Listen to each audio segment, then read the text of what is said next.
Hey, this is us revisiting a garden that I've done end of April, early May.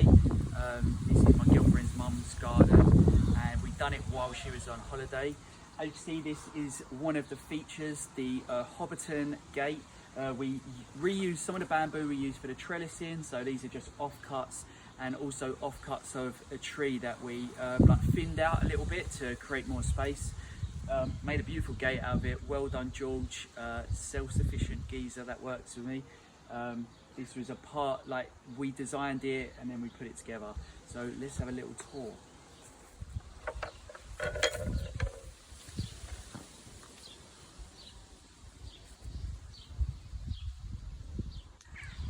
So this part is the veg area. Originally there was some beds here, but it wasn't utilising the space. You can see the sun's right in my eyes now, so these beds are getting a lot of light, and we've made them a lot bigger, and we use some decent wood. We had them in pallet collars, but we've used like a thickness of like a scaffold board, but this is just a different type of wood. We separated the grass bit of the garden to make a veg patch, so you're stepping into a new area.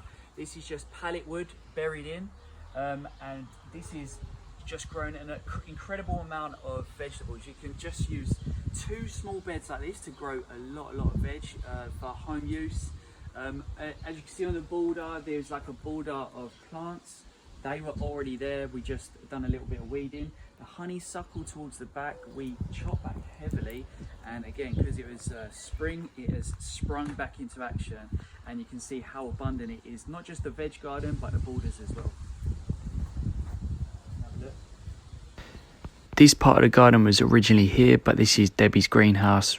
Absolutely love it. We love how well organised it is. But greenhouse is an important part of the garden. It's going to be your nursery and where you're going to have plants go in and out during the season, and also a home for those Mediterranean plants. The garden was quite important, so we just started to segregate areas. That's what we try and do. Like if it's a wildlife area where you can compost, so normally like the shadier parts of the garden. We've got leaf mould at the back that was just moved from one part of the garden to the other just to utilise this space. A compost bay made out of pallets as well, but we've got slats here so you can take the slats out and access the compost. Cool. So this part is the woodland area, so we've got bee hotels up here that have got leaf cutter bees in already, and some of the bamboos are enclosed that have laid in the larvae. We've got wood piles here, we've got woodland plants like foxglove, ferns, primrose, and this is just a nice part of the area to encourage wildlife into the garden. And it was just really cool to use bits of material that some of it we brought in and some of it we used. Again, this is the birch tree that we thinned out, and again it's back into the log pile at the bottom. And then this is like one of the favourite parts. So this is a wildlife pond made from a quarter of a whiskey barrel buried into the ground.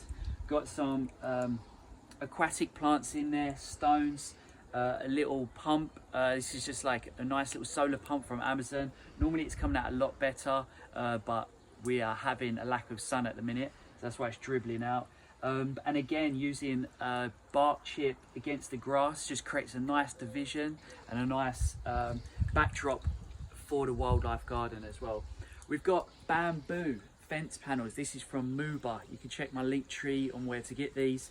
And again, we wanted to create a nice, secluded, serene space to come and chill, listen to the pond, sit on the bench and have your sandwich and enjoy the garden. So that's an important part. You always should have a place in your garden to enjoy, look out, and just like a vocal point of the garden where you can sit and enjoy the space you've created.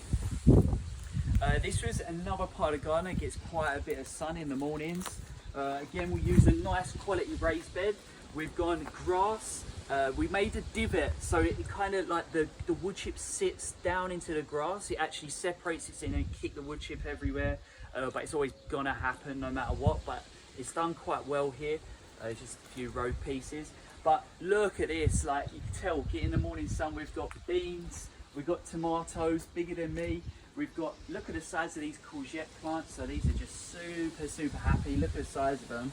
And again, morning sun, and it's getting most of the sun as it comes over, and this is bouncing. The again, look at this. This is the bamboo, and the offcuts went into the gate, and just a nice space to use vertical. Vertical in small gardens is always a winner, and it's always to create more food in the smaller space. Actually, this tree here, we did make a cut and put it in the woodland area. It was just creating too much of it was just blocking out this part of the garden. Also, we couldn't walk anywhere past this area. We've got some original pallet collars on 2 different sizes. So you've got the potatoes, which are booming at the back, and then we've got a small gap where the pallet collars are different sizes, and we've got dahlias. So these are going to pop loads of colour in front, and it's actually nice to grow 2 things in like a 2-tiered pallet collar bed. Really nice, really pretty. These are going to do amazingly well when these come out. But everything's just thriving in this garden because we're using the sun traps, and also all the soil that was created here, and we didn't really need to bring much in. We just used what was in the original beds plus what we found in the compost bins as well, and a little top up of some good quality compost. So big shout out to Debbie. We give you the tools, you show the love, and you can live in self-sufficient abundance like this as well.